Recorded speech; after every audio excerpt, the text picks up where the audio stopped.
And now the oil pipeline you haven't heard about. Most of us know that one of the priorities for the new Republican-led Congress is construction of the Keystone XL pipeline, which would move tar sands oil from Canada to the Gulf of Mexico. The president has threatened to veto it. But an oil pipeline running through the heart of Wisconsin could end up being even bigger than Keystone, and it faces an important local zoning vote next week. Enbridge Energy, a Canadian-based company with a large U.S. presence, operates a pipeline that runs from Superior to Delavan, moving 500,000 barrels of oil per day to a terminal near Pontiac, Illinois. It's known as Line 61. Enbridge wants to double the line's capacity to 1.2 million barrels a day, but it needs to build new, larger pumping stations along the way. It secured permission from Wisconsin counties on the route, except for Dane County and the pump station near Marshall. The Dane County Zoning Committee has been considering the company's request for several months, and there is some local opposition. Pipelines spill. That's just the nature of them. When and where is an unknown factor. Opponents point to the Enbridge pipeline spill in 2010 in Michigan's Kalamazoo River. The Sierra Club also says tar sands oil adds to climate change. The problem with the pipeline really is that it's carrying very carbon-intensive, highly toxic materials that aren't even to be used in this country overseas. So we're taking all the risk and getting another reward. On Tuesday, the Dane County Zoning and Land Regulation Committee will take up the Enbridge request to build a larger pump station near Marshall. Mark Mackey is a senior executive with Enbridge, and he joins us now on Up Front. Thanks very much for being with us. Thank you, Mike, for having me. Let's talk about why you feel this is needed, because some people might be looking at oil prices and seeing them fall pretty dramatically and say, why do we need to be expanding right now? Well, one of the things we have to look at, and it's touched on in some length in President Obama's speech last night, but the country's come a long way in terms of energy independence as it relates to oil, but we've got a long ways to go yet. And in the near future, we're going to need additional pipeline capacity to move oil as it's produced in Canada and in the Bakken into the markets here in the U.S., and especially in and around the Great Lakes area. In addition, pipelines provide the most efficient way to move oil over long distances. The next better than rail, better than freeways or really, highways? Well, certainly better than moving it by truck for sure. And then as it relates to rail, cheaper, faster, safer, and less disruptive to surface commerce. On your website, you talk about the fact that as soon as you begin moving forward with this pump station in Marshall or near Marshall, there'll be immediate community benefits. How so? Well, there's quite a few, actually. First off, we employ in the state a lot of folks here in the state of Wisconsin, about 550 people across the state. And these are all really good jobs, engineering jobs, professional jobs, welders, pipe fitters, emergency response people, and so forth. So these are good jobs that we have across the company. And look at my career in the company, which goes back to '86 to now. The number of people we employ in the state has increased substantially, and these, again, are very good jobs. So that's one benefit. The other is taxes. Company is a very substantial taxpayer on the property side here in the state. I go back to, again, my time when I started it was about $2 million a year, and now it's about 25, and that's going to continue to grow as we invest more and more in the state, and those dollars go to education and other things here at the state.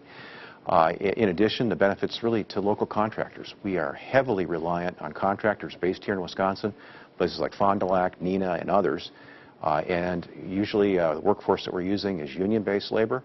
We get a great product when they do construction for us, high quality, and that's what we've come to expect from the state. So there's spin-off jobs, there's the jobs the company has here in the state, tax base, and so forth. Let's get to the concerns of the people in Dane County, and much of them center on the environment, and they look at what happened in Marshall, Michigan back in 2010, roughly 840,000 gallons of tar sands crude.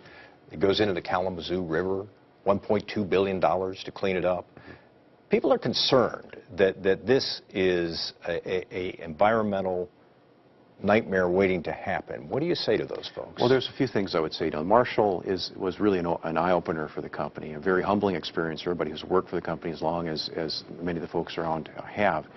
But first thing we did, recognize that it's our responsibility to clean it up. It was our responsibility to make sure that the people that were affected were taken care of, that the governments in Michigan, the local, state, and federal, we paid our way through. We did rely on insurance to a degree, but we took care of the incident afterwards. In addition, we have taken tons of preventative measures on our system to ensure, to try and ensure that doesn't ever happen again. So Could it happen again? with any kind of system that you have, there's always the possibility that you have a spill, which brings us to being able to respond to one when they do happen. And we've made substantial investments both in the integrity of our pipeline systems, replacing substantial portions of our system, using the latest and best technology to understand the condition of our pipeline all the way through from end to end. And then where we see things that need to be fixed, we go out, we fix them. And then being in a position, if something does happen, to respond to an emergency. So we've got, like as an example, in Wisconsin, 3 different locations.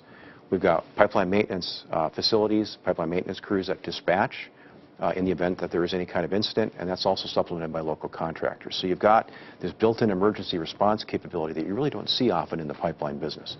My understanding is that the folks in Dane County would really like you to have a more comprehensive and expensive liability insurance for this project. They would feel better about things if you would agree to that.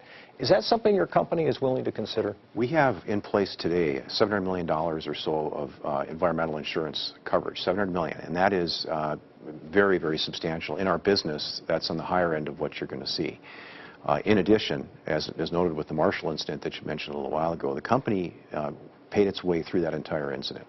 And so you need to look at the capability of the company and insurance kind of together. When you look at those two things, it's very, very hard to find any other operator in North America that has the wherewithal that Enbridge has. One of the people on the board who will ultimately vote on this said they got the impression that you guys would sue them if they tried to block this. Is that on the table? We will let the process go through. We are very appreciative of the process that's been gone through, and we are, as a company, whether it's the state level, the federal level, or the local level, there's a process that's followed with any project that you want to go forward with, and Dane County's had a very thorough process, no question. When the decision's made, and we hope the decision is that we'll go ahead with this project, it's very important to the security of supply to the Midwest. It's also very important to getting barrels off of the rails, if you will, and moving on pipeline. But we certainly will look at whatever our options are when we come to the end of the process. But we hope that the project is a thumbs up and a go-ahead. Mark Mackey is a senior executive with Enbridge. We appreciate your time today. Thanks very much for being with us. You bet. Next, the governor says no to the Kenosha Casino. The warning Iowa conservatives gave him about casino expansion here. That's when Up Front continues.